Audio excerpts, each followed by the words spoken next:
Slow down, breathe, and connect is the ultimate mantra. Now, you don't have to agree. Remember, they're just propositions for you to entertain or reject at your will. But slow down, breathe, and connect is the ultimate mantra.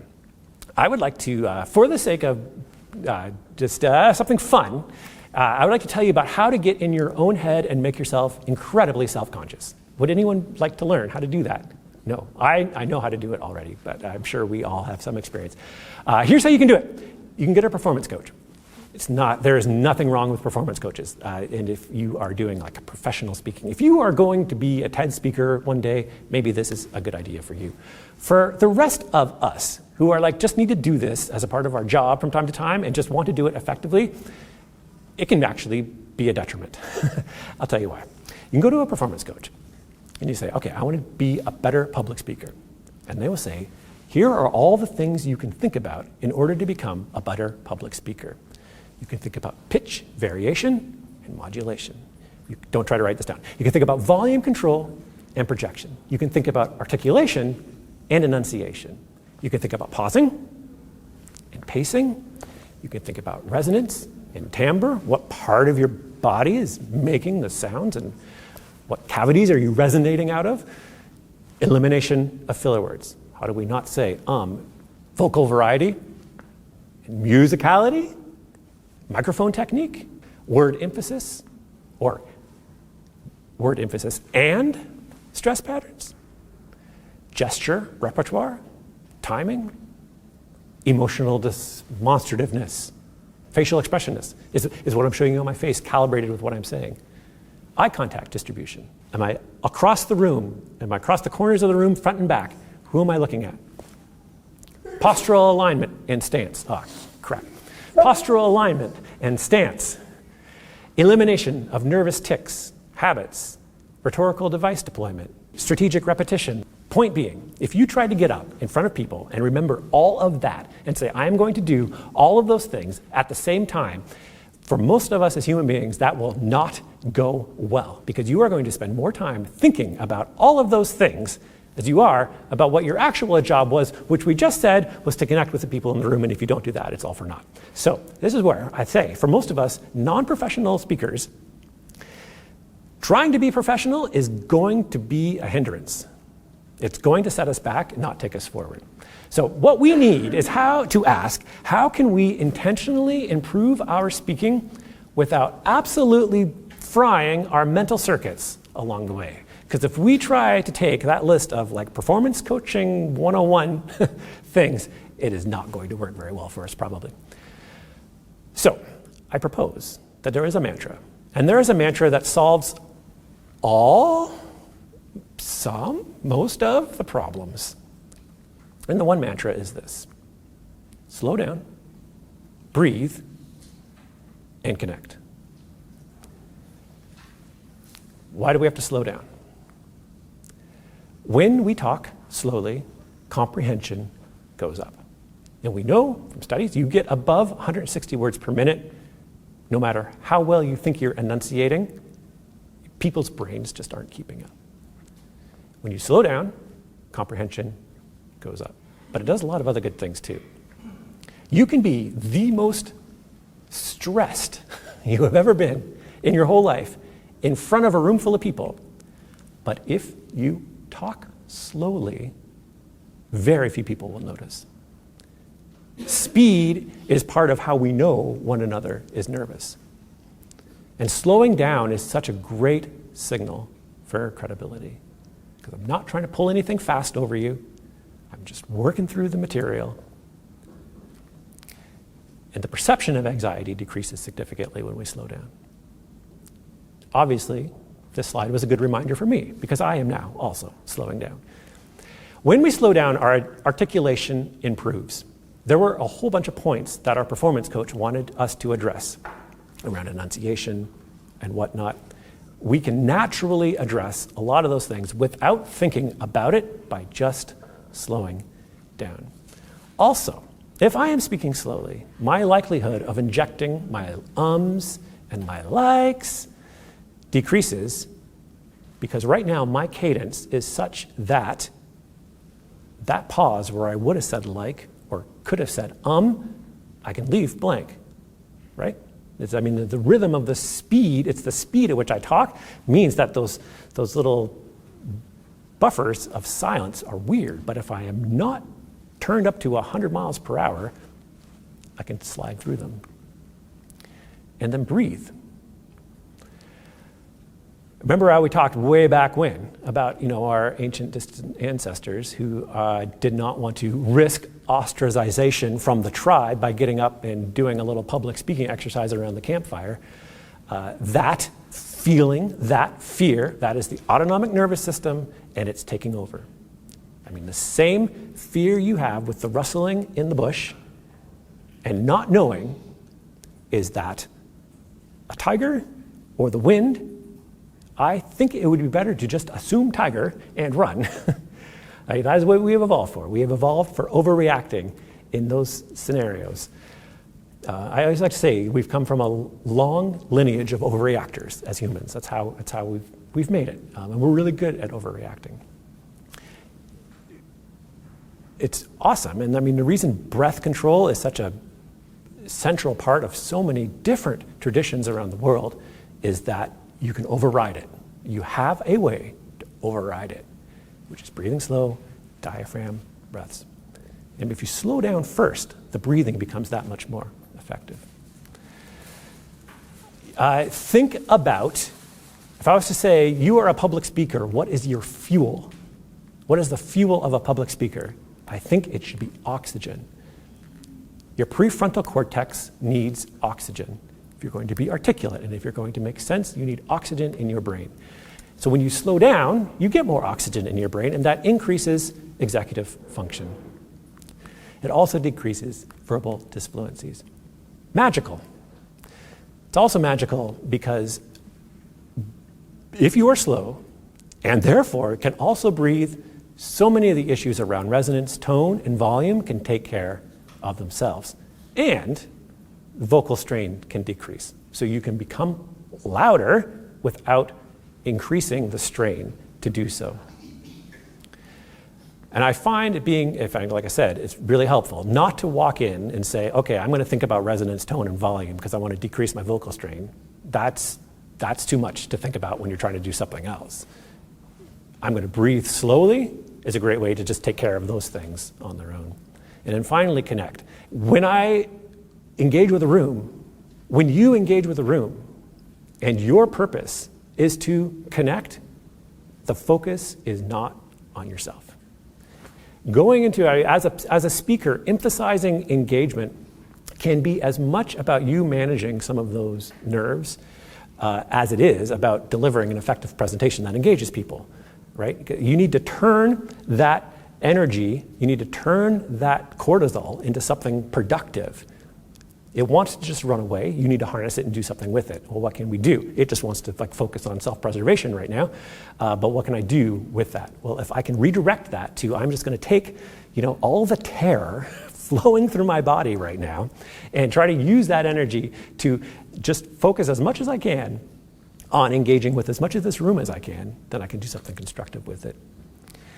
Then if you can do that, so much of this piece around trust increases, right? I'm not here trying to be super eloquent. I'm not here trying to pull anything over you. I'm just trying to connect with you, and that is a great trust signal.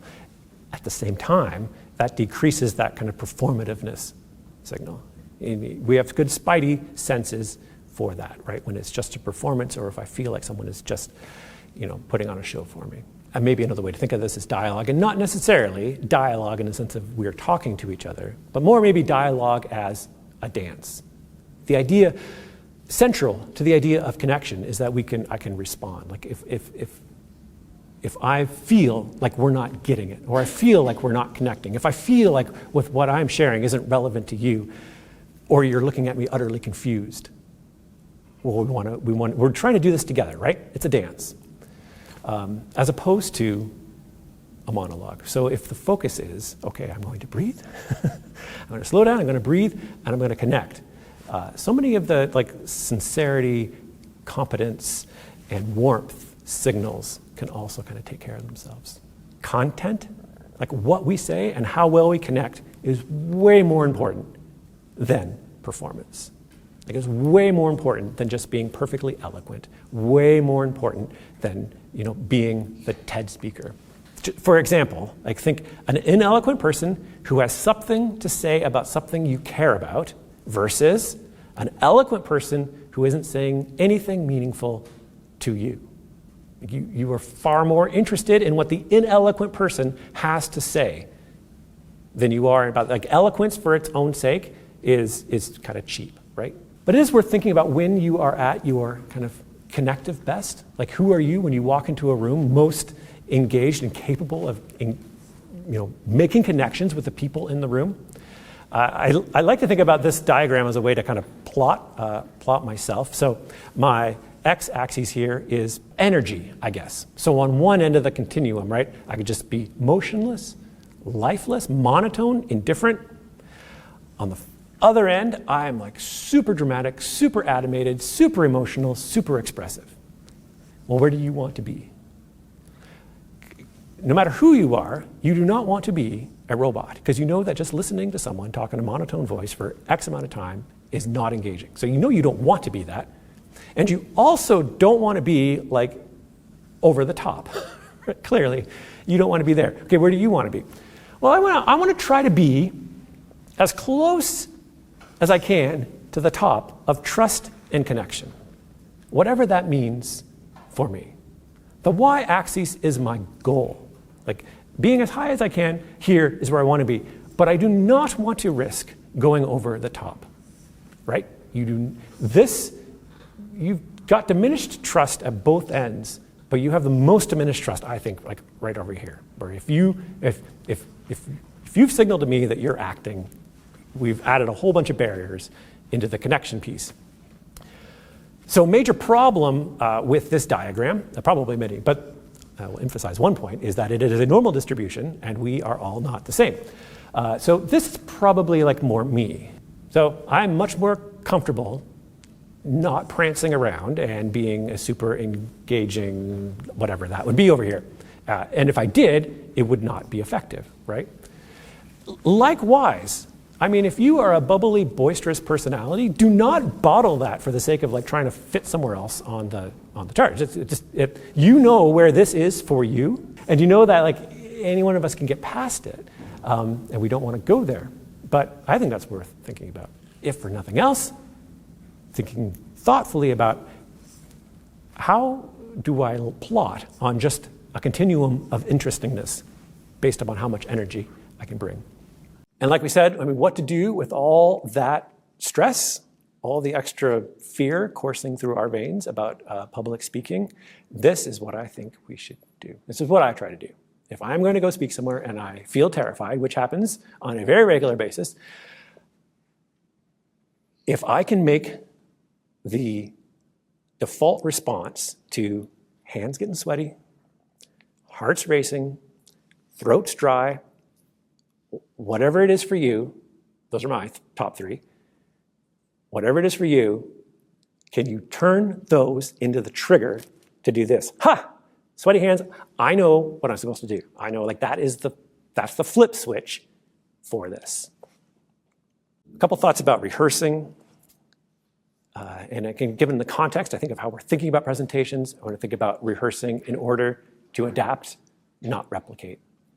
Which means the reason that I would want to rehearse, the reason I want to stand in front of a mirror and try to give this talk before giving it in person, the reason I want to get my roommates together and give it to them first, the reason I want to do all of those things is that I want to focus on real-time connection when we're together. And I do not want to be sitting here as much as possible trying to recall whatever the thing is I'm going to think about next. So I want to store that stuff, content data recall. That's the reason.